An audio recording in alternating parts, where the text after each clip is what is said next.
बताओ, तुम्हारे साथ रात में हुआ क्या था यहाँ? रात में? रात में क्या हुआ? अच्छा, वो तो मैं ये कोट धोने आया था। अच्छा, फिर मैंने धोया और फिर स्पार्क, धुआं, भूत। मैंने बोला ना, मैं भूत नहीं हूँ। अरे सर, सॉरी। चलो सर, मैं आपसे मिलता हूँ क्लास के बाद। हाँ, कोई नहीं। पर ये तो बताओ, हाँ, ये कहाँ गया? ये आजकल के बच्चे भी ना। हाँ, ये क्या है? स्क्रू? इसका मतलब यहाँ जानबूझ के कुछ हुआ है। तो बालको, इनसे मिलो। ये हैं तुम्हारे biology teacher. Good morning, children. My name is Dr. Sri Nivasan Iyer, but you can call me Dr. Iyer, and I will teach you biology. Sir, आपको हिंदी नहीं आती क्या? थोड़ा थोड़ा हिंदी आता। सही है भाई, हिंदी नहीं आती इन्हें तो। क्या सही है इसमें भाई? अरे you, back bench fellows, no jokes in my class हो गया है।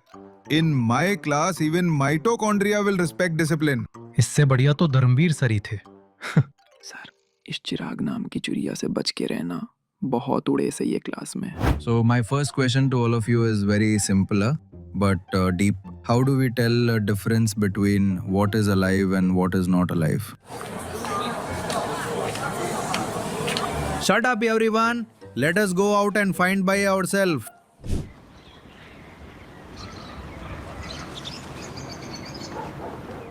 Sir, movement? Good, but movement is very common answer. Anyone else? Sir, breathing. Correct. Breathing is one sign. Sir, growth, as plants grow. Excellent. Growth. Very good point. Are you backbench fellow? Don't pluck it. Now you tell. Sir, living things gas छोड़ती हैं। Nice. चलो, अपनी हरकतों से कुछ सीखा तो सही। पर जिंदा और मुर्दा का फर्क समझना इतना इजी नहीं है जितना लगता है। प्लांट्स की बात करें तो हमें लगता है ग्रीन है तो अलाइव है, लेकिन रेड, येलो, पर्पल लीव्स वाले प्लांट्स का क्या? वो भी ग्रो करते हैं भाई, और ग्रोथ होना ही लाइफ का बड़ा साइन है। प्रॉब्लम तब लगती है जब ग्रोथ दिखना बंद हो जाता है, क्योंकि स्लो मोशन ग्रोथ भी ग्रोथ ही होती है। जैसे एनिमल्स भी बिना विजिबल मूवमेंट के ब्रीथ कर लेते हैं, तो सिर्फ दिखता हुआ मूवमेंट ही लाइफ का प्रूफ नहीं है। असली गेम चलती है मॉलिक्यूल्स की। ये इनविजिबल मूवमेंट्स जो रुक गई तो सिस्टम हैंग, लाइफ ओवर। और इसी वजह से वायरस को लेकर सब उलझन है। जब तक वायरस किसी लिविंग सेल के अंदर घुसकर अपना काम शुरू नहीं करता, तब तक उसमें लाइफ के नॉर्मल साइंस जैसे ग्रोथ या मेटाबॉलिज्म नहीं दिखते। इसीलिए साइंटिस्ट्स डिबेट करते रहते हैं, वायरस को जिंदा मानेंगे या बस एक बेजान पार्टिकल। लाइफ एक ऑर्डर्ड सिस्टम है। सेल्स और उनके पार्ट्स एक रिदम में काम करते हैं। एनवायरनमेंट रोज इस ऑर्डर को बिगाड़ता है, इसलिए ऑर्गेनिज्म को अपने मॉलिक्यूल्स को कॉन्स्टेंटली रिपेयर करना पड़ता है। और जैसे ही ये रिपेयर रुक जाए, पिक्चर खत्म। लाल फूल, नीला फूल मेरी मुट्ठी में बंद है। मुझे छाया पसंद है। भाई मैं बोल रहा था ना, इस पे चुड़ैल चिमट गई है। अपनी भाभी को चुड़ैल बोलता है, बताओ अभी। So my next question is, maintenance process कब चलते? मेंटेनेंस तो पैसे देने के बाद ही चालू होता ना भाई। अरे नहीं चिराग भाई, सिंपल लैंग्वेज में बॉडी हर टाइम अपने आप को रिपेयर और मेंटेन करती रहती है, चाहे वो खाते वक्त हो, सोते वक्त या किसी और टाइम पर। अगर ये मेंटेनेंस प्रोसेसेस रुक गए तो सिस्टम क्रैश हो जाता है। और ऐसा ना हो, इसके लिए एनर्जी चाहिए जो बाहर से आती है, फूड के थ्रू। जब बॉडी में प्रेजेंट ऑक्सीजन का यूज करके हम फूड को तोड़ते हैं, तब एनर्जी रिलीज होती है, और इसी प्रोसेस को रेस्पिरेशन कहा जाता है। सिंगल सेल्ड ऑर्गेनिजम्स के लिए लाइफ इजी है। पूरी बॉडी ही एनवायरनमेंट से डायरेक्ट कांटेक्ट में होती है, तो वहीं से फूड ऑक्सीजन ले लेते हैं और वेस्ट निकाल देते हैं।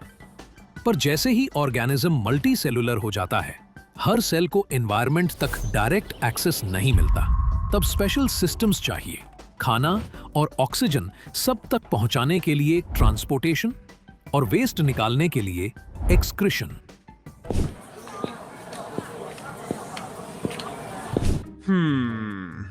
भाई ये एचआर फिर किसी मिशन पे ले जाएगा क्या?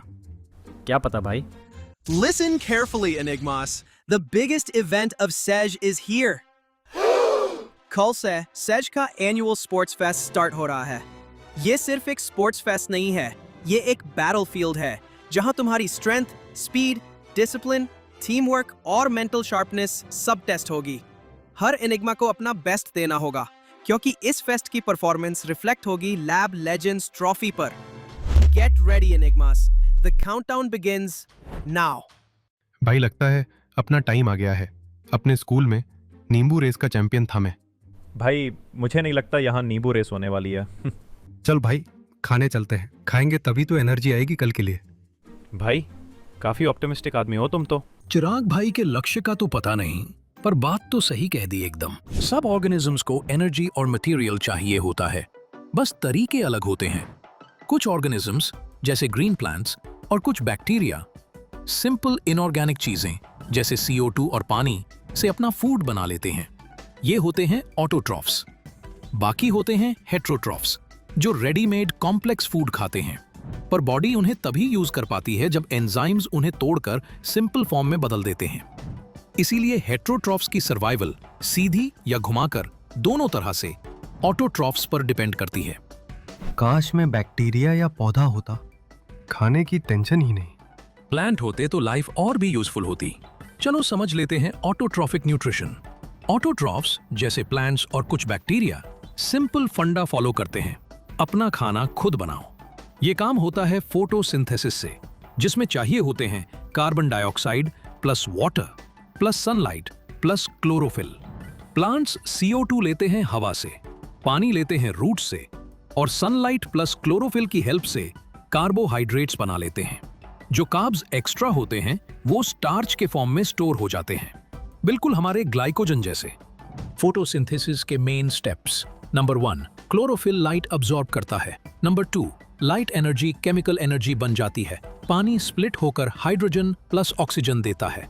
नंबर 3, CO2 रिड्यूस होकर कार्बोहाइड्रेट बन जाता है। सब प्लांट्स ये स्टेप्स सेम टाइम फॉलो नहीं करते। डेजर्ट प्लांट्स रात को CO2 लेकर होमवर्क रेडी कर लेते हैं और दिन में सनलाइट से फूड कंप्लीट करते हैं। स्मार्ट ना? लीफ के अंदर छोटे ग्रीन डॉट्स होते हैं, क्लोरोप्लास्ट्स, जिनके अंदर क्लोरोफिल फोटोसिंथेसिस का असली मास्टर शेफ है। CO2 और O2 का एक्सचेंज होता है टाइनी विंडोज से। स्टोमाटा, ये विंडोज गार्ड सेल्स कंट्रोल करते हैं। पानी आए तो ओपन, पानी जाए तो क्लोज। Simple mechanics. फूड के अलावा प्लांट्स को बॉडी बनाने के लिए रॉ मटेरियल्स भी चाहिए। Water, nitrogen, phosphorus, iron, magnesium.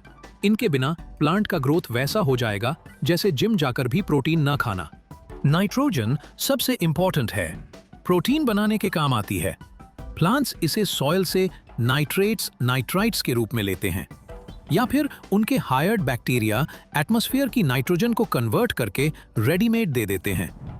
सोचो, ये बैक्टीरिया न होते तो पौधे फुल टाइम नाइट्रोजन ढूंढते रहते। तो इनके अलावा बाकी ऑर्गेनिजम्स वो भी अपना खाना खुद बनाते हैं क्या? गुड क्वेश्चन चिराग भाई। सब ऑर्गेनिजम्स के डाइजेस्टिव सिस्टम्स अलग अलग होते हैं, डिपेंड्स ऑन उनका खाना और खाने का तरीका। सिंगल सेल्ड ऑर्गेनिजम्स की लाइफ सिंपल होती है, पूरी बॉडी ही एक restaurant plus kitchen plus dustbin का कॉम्बो होती है। अमीबा का केस समझते हैं। अमीबा अपना खाना पकड़ता कैसे है? ये अपनी बॉडी से छोटे छोटे फिंगर लाइक एक्सटेंशंस निकालता है, इन्हें कहते हैं pseudopodia. Pseudo equals fake, podia equals feet. ये एक्सटेंशंस खाने को घेर कर फ्यूज हो जाते हैं और बन जाता है एक छोटा सा फूड वैक्यूओल। अब फूड वैक्यूओल के अंदर डाइजेशन स्टार्ट होता है, कॉम्प्लेक्स फूड टूटकर सिंपल बन जाता है। फिर ये सिंपल न्यूट्रिएंट्स साइटोप्लाज्म में फैल जाते हैं, जैसे गॉसिप पूरी क्लास में 1 सेकंड में फैल जाती है। बचा कुचा अनडाइजेस्टेड मटेरियल अमीबा सिंपली उसे सरफेस तक ले आता है और बाहर फेंक देता है। क्या खाओ क्या खाओ क्या खाओ? फिश खा लेता हूँ, एनर्जी आ जाएगी कल के लिए।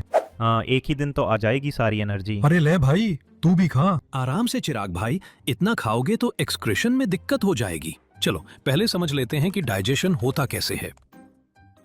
ह्यूमन बॉडी में एक लंबी सी कॉन्टिन्यूअस ट्यूब होती है जिसे हम एलिमेंट्री कैनाल बोलते हैं। ये माउथ से शुरू होती है और एनस पर खत्म होती है। अब चिराग भाई की प्लेट की मछली का पहला स्टॉप है माउथ। यहां टीथ खाने को छोटे छोटे पीसेस में तोड़ देते हैं। टंग उसे मिक्स करती रहती है और सलाइवा उसे स्मूथ बनाता है। सो डाइजेशन यहीं से स्टार्ट हो जाता है। फिर खाना धीरे से ईसोफेगस में स्लाइड करता हुआ नीचे जाता है। यहां मसल्स वेव जैसी मूवमेंट्स बनाते हैं जिसे हम पेरिस्टाल्सिस बोलते हैं। यह इंश्योर करता है कि खाना स्लो स्टेडी स्टमक तक पहुंच जाए। अब खाना आ गया स्टमक में और यहां मिलती है full VIP treatment. Gastric glands HCl release करते हैं जो बैक्टीरिया को मार देता है और एक एसिडिक मीडियम क्रिएट करता है। पेप्सिन प्रोटीन्स को तोड़ता है और म्यूकस स्टमक लाइनिंग को प्रोटेक्ट करता है। भाई, इतना सब हो रहा है, कहीं ये मछली तैरना ना शुरू कर दे मेरे पेट में। चिराग भाई, आपके नसीब में क्या क्या हो सकता है कोई गारंटी नहीं। फिर जब फूड प्रॉपर मिक्स हो जाता है, स्फिंक्टर मसल धीरे से उसे स्मॉल इंटेस्टाइन में भेज देता है। ये बहुत लंबा टाइटली कॉइल्ड पार्ट होता है। यहीं डाइजेशन कंप्लीट होता है। हर्बीवोर्स में ये लंबा होता है और कार्निवोर्स में छोटा। सिंपल लॉजिक, सेल्यूलोज तोड़ना मुश्किल होता है, meat comparatively easy. Small intestine में लिवर बाइल जूस भेजता है जो फैट्स को छोटे छोटे ग्लोब्यूल्स में तोड़ देता है। पैनक्रियास एंजाइम्स भेजता है जो प्रोटीन्स और फैट्स को ब्रेक करते हैं। और इंटेस्टाइनल जूस कार्ब्स को ग्लूकोज, प्रोटीन्स को अमीनो एसिड्स और फैट्स को फैटी एसिड्स में कन्वर्ट कर देता है। सो यही फाइनल डाइजेशन होती है। अब आता है एब्जॉर्प्शन। स्मॉल इंटेस्टाइन की लाइनिंग में छोटी छोटी विली होती हैं, फिंगर जैसी।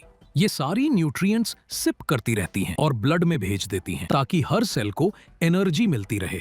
लास्ट स्टेज एजेशन, जो बचा हुआ वेस्ट होता है वो लार्ज इंटेस्टाइन में जाता है। यहाँ वाटर एब्जॉर्ब होता है और फिर वेस्ट एनस से बाहर निकलता है। इस पूरे फिनाले को एनल स्फिंक्टर कंट्रोल करता है और बस डाइजेशन का फुल शो यही खत्म।